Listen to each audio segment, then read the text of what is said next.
Reuters. This is the largest attendance in my time as Secretary General and a clear demonstration of the continued commitment to positive, constructive and solutions-focused dialogue. At the launch of our latest OECD Economic Outlook yesterday, we discussed how the global economy had shown real resilience to the end of 2024, recording GDP growth of 3.3% for the year. But how the global economic environment and outlook had become significantly more challenging since, how high policy uncertainty, increased barriers to trade and lower consumer and business confidence were all weighing on growth. That to boost the outlook for growth, we recommend to all governments, as a matter of policy priority, to engage with each other to restore certainty and to address any issues in the rules-based global trading system cooperatively and by engaging in dialogue with each other. That it was important to find a way forward to make our international trading arrangements fairer and work better while preserving the economic benefits of open markets and rules-based global trade. Our Ministerial Council meeting was a clear demonstration of what we can accomplish together despite all of the complexities in front of us. This includes working together to restore trade policy certainty and strengthen supply chain resilience and economic security. During our Ministerial Council meeting, we discussed how trade and investment policies can better support environmental sustainability and social inclusion through incentive-based approaches, fair competition, and targeted support for small and medium-sized businesses. We also discussed how policymakers can unlock the full potential of AI and digital technologies and promote responsible AI adoption while addressing associated risks and disruptions through coherent and transparent governance frameworks and international cooperation. We adopted 2 updated standards to support an effective, coordinated and ambitious approach to a changing policy environment. On merger review, to prevent harm from anti-competitive transactions that could reduce market competition, and on digital technologies and the environment to advance environmental sustainability and help combat climate change across sectors. We've also welcomed the report on the implementation of the OECD recommendation on countering illicit trade, enhancing transparency in free trade zones, and the recommendation on eliminating government support to illegal, unreported and unregulated fishing. Together we advanced on our shared vision as set out in the 2021 Global Relations Strategy to ensure OECD standards and policy recommendations have an effective global impact. And we discussed continued efforts to enhance the OECD's global relevance through strategic enlargement, deeper engagement with partner countries, and active participation in key multilateral fora.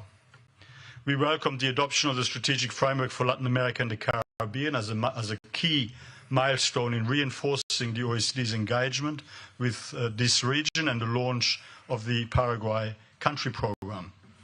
We also welcomed the successful handover of the Southeast Asia Regional Program's co-chairmanship from Australia and Vietnam to Canada and the Philippines, highlighting the program's role in supporting policy reforms, capacity building and regional cooperation. And we reaffirmed our unwavering support to Ukraine, and we reiterated our commitment to supporting Ukraine's recovery, reconstruction and reform efforts. Finally, we discussed an update on our progress towards the development of a new OECD strategy on development. We will continue to engage with all relevant stakeholders on finalising our development strategy over the coming weeks and months, ensuring the outcomes of the upcoming Financing for Development conference in Seville in a few weeks' time are appropriately reflected in our work going forward. These developments and achievements at this year's MCM will help ensure the OECD remains a trusted platform for open, constructive and impactful policy dialogue and cooperation. Building on our unique value in providing cutting-edge data, rigorous evidence-based analysis and tailored policy work. To foster mutual trust, support effective multilateral approaches, and as always, help shape better policies for better lives. Thank you, and I now pass over the floor to our chair for the 2025 MCM, Manuel Tovar. Thank you, Mathias. Good afternoon, everyone. Certainly has been a true honor for Costa Rica, the newest member of the OECD, to hold the responsibility of chairing the Ministerial Council meeting of the year 2025 in just our fourth year of our membership.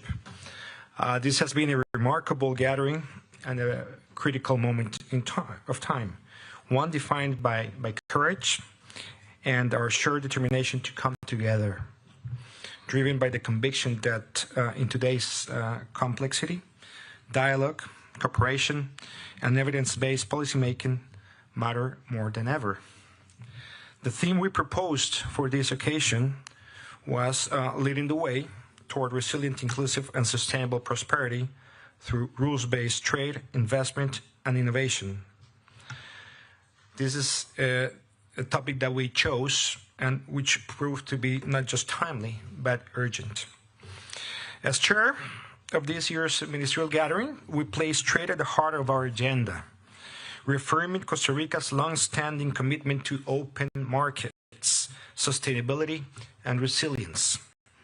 We also convened high-level discussions to explore strategic pathways to rethink and update our policy tools to ensure the broad gains from trade and investment are more widely shared, as these are not just engines of growth, but also drivers for social inclusion, sustainability, and prosperity.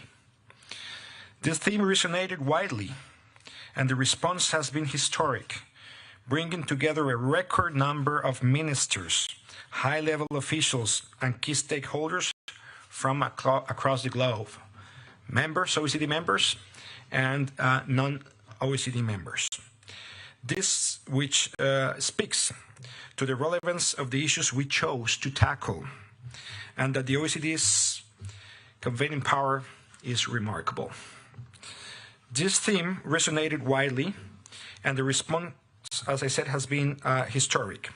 The organization continues to stand out for its unique ability to provide cutting-edge data, rigorous evidence-based analysis, and tailored policy work, an essential strength that we have drawn from over the past 2 days as we exchanged views, confronted complex questions, and above all, listened carefully to one another. We thank all members and participants for their active engagement and constructive contributions throughout these discussions. We did not shy away from difficult conversations.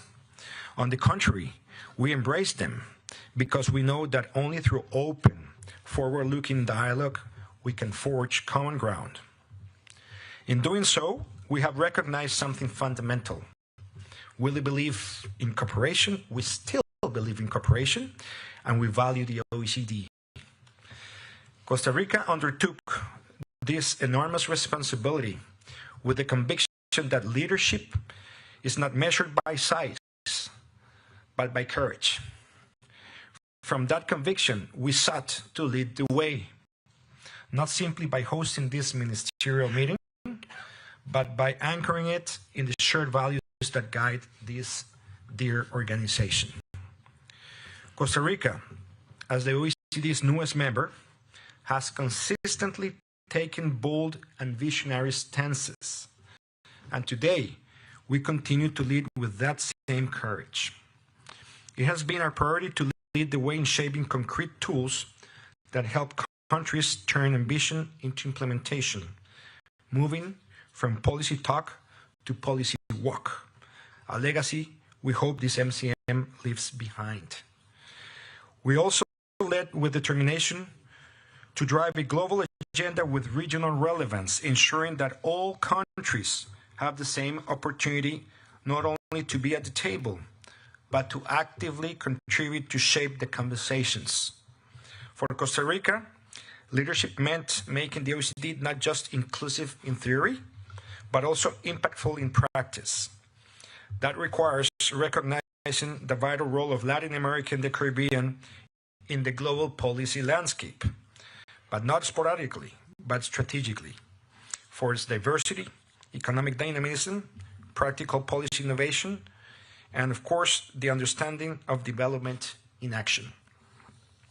In that spirit, together we adopted the strategic framework for Latin America and the Caribbean, a timely, comprehensive milestone to deepen the OECD's engagement with the region. This stepping stone provides Latin American and Caribbean countries with a coherent, visible, and forward-looking platform that strengthens our political and technical voice and ensures that OECD tools and standards speak more directly to our region. We also champion the AI implementation toolkit, an essential step toward ensuring that innovation remains responsible, human-centered, and inclusive. This toolkit bridges vision with action, offering governments the means to shape the digital age with purpose, values, and accountability. Finally, we are grateful to our Vice Chairs, Australia, Canada, and Lithuania, for the excellent teamwork, for their unwavering support, vision, and collaboration in this two-day gathering. Let me also extend my sincere appreciation to you, Mathias Cormann, Secretary General of the OECD. You are a remarkable leader at the front of the most relevant international organization in our present time. Of course, there's many challenges ahead, many questions still to be answered. But if I can showcase one of the best moments of this two-day gathering is the commitment to engage, to talk, to discuss, to listen to one another. We hope that we can continue working along these lines. We will cooperate and wish the next chairmanship, Finland, as they will assume the challenge of chairing next year's edition. I would like to conclude by saying that you will find soon on the platforms our chairman's statement of this 2025 ministerial meeting. It will be soon distributed or placed online. Thank you very much. And with that, we are happy to take some questions. I think. Absolutely. Thank you. Thank you, Minister Secretary General. First question here, right there, please. Please introduce yourself and your media. Hi, I'm Ali Bektawi for AFP News Agency. One question about the future of the OECD. Are you concerned that the conclusions of the review of the Trump administration on its partnerships to international organizations that could lead to potential withdrawals, including maybe OECD? And would you be ready to make reforms if the US administration demands reforms? So the first point is that the United States are a valued key founding member of our organization, and of course our organization operates on the basis of our convention, which came into effect in 1961, and we will continue to operate consistent with the provisions of that convention and of course the decisions that are taken from time to time by Council, representing all members, and including our Ministerial Council meetings, one of which has just taken place right now.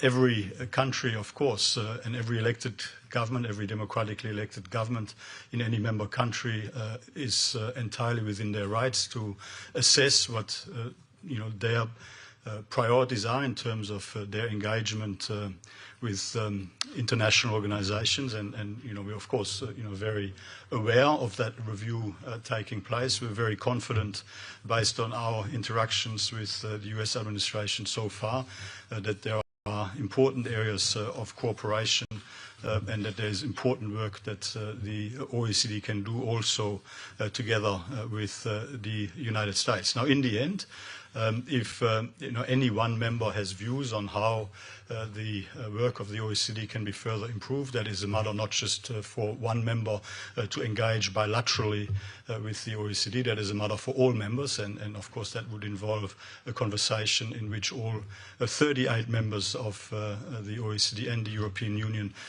would have an opportunity to express their views, and ultimately, as the OECD Secretariat, we're here to serve our members. We are a member-led organization, and whatever our members collectively decide is the appropriate way forward, that is what we will work with. Other questions? Right here, please. Yes. Oui, m'entend. Richard from Les Echos. Regarding the 50% US tax on steel and aluminium, do you have any idea already of the cost for the world growth in the future, and which country will suffer the most from that tax? Look, let me just make a couple of observations here. I mean, I think we've been very candid that the level of economic and trade policy uncertainty is weighing on the economic growth outlook, and it would be much better in terms of improving the outlook for the global economy if countries around the world, in particular countries across the OECD membership, could work together in order to increase the level of economic and trade policy certainty. Now, our job here at the OECD is to support our members in having the necessary conversations, to inform discussions and decisions with data and evidence, and indeed to provide a platform, a trusted platform for constructive and solutions-focused dialogue. I don't think it would be helpful in terms of the overall objective of finding the best possible ways forward to deal with some of the issues that have been identified in terms of the operation of the global rules-based trading system, for us to provide a running commentary on live conversations. It suffice to say, we are an organization that supports the principles of open markets and rules-based global trade, to the extent that there are issues in the global rules-based trading system. We would always recommend to our members and to all governments around the world to work with each other, including and in particular through the OECD, with a view to make international trading arrangements fairer and work better, while preserving the economic benefits of open markets and global rules-based trade. So, we will continue to have all of the necessary conversations within the OECD family. We will continue to engage with partner countries around the world to ensure that we can make a constructive contribution towards improving global trading arrangements. But again, I mean, I don't think that providing a running commentary on these sorts of specifics is a constructive contribution for us to make at this point. Other questions? Yes, over here, please. Thank you for taking my question. I'm Yoshihiro Nakajima, working for Kyodo News, Japanese news agency. Minister Tobal explained that the chairman statement will be published soon. So, was a joint statement adopted at this meeting? This is first question. The chairman issued a chair statement for this year's ministerial meeting, which reflects largely on the discussions held throughout these 2 days. We have come to a high level of convergence in reaching consensus in a good number, I would say a very solid number, Mathias, of instruments of outcomes out of this ministerial meeting, which would be also shared alongside with the chair's statement online. I mean, shortly within, if it's not been already placed online, it would be placed shortly online. So, joint statement will be published. So, as the minister has just made clear, I mean, the chair, as chair, is issuing a chair's statement, but that chair statement will also provide information about the long list of outcomes that have been agreed by consensus at this MCM, but the chair is issuing a statement in relation to the overall proceedings of this MCM. Question over there. Hi, Will Harbin from Bloomberg. You mentioned, obviously, that there was a large downgrade of the economic outlook yesterday, and that's principally due to the trade tensions triggered by tariffs from the US administration. I wondered, did you raise this directly with the USTR, and did they acknowledge that much of the downgrade to the economic outlook was due to US policy?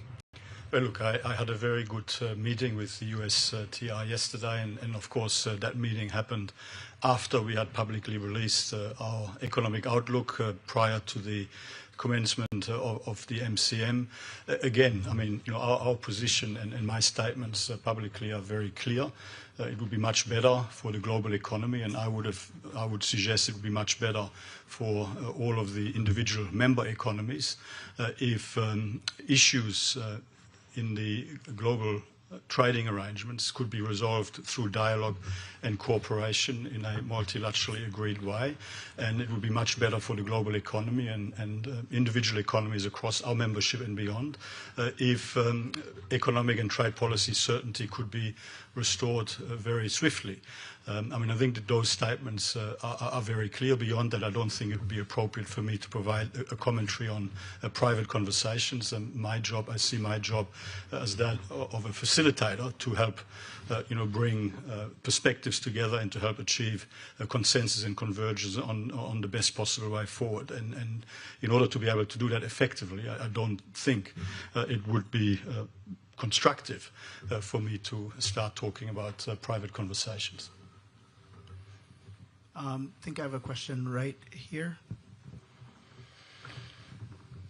Thank you very much. My name is François Ndengue, journalist with African Advisory Board. Your Excellency, the Minister of Costa Rica, so you've mentioned the strategic framework for Latin America. What is the content and what is the purpose of that strategy, please? And to you, sir, Your Excellency, you've just mentioned again and again the necessity to restore certainty. In this regard, what is the OECD doing, and why do you think that the certainty have been disrupted?